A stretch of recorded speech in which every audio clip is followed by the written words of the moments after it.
காளிங்கரும் தவம் புரிய காய சித்தி செய்திட மூலிகைகள் தேடி வந்து சதுரகிரியில் இருந்திட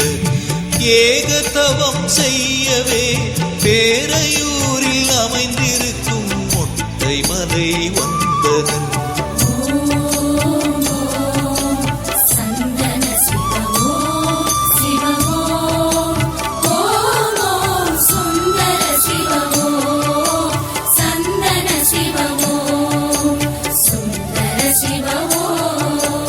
காளிங்கரும் தவம் புரிய காய சித்தி செய்திட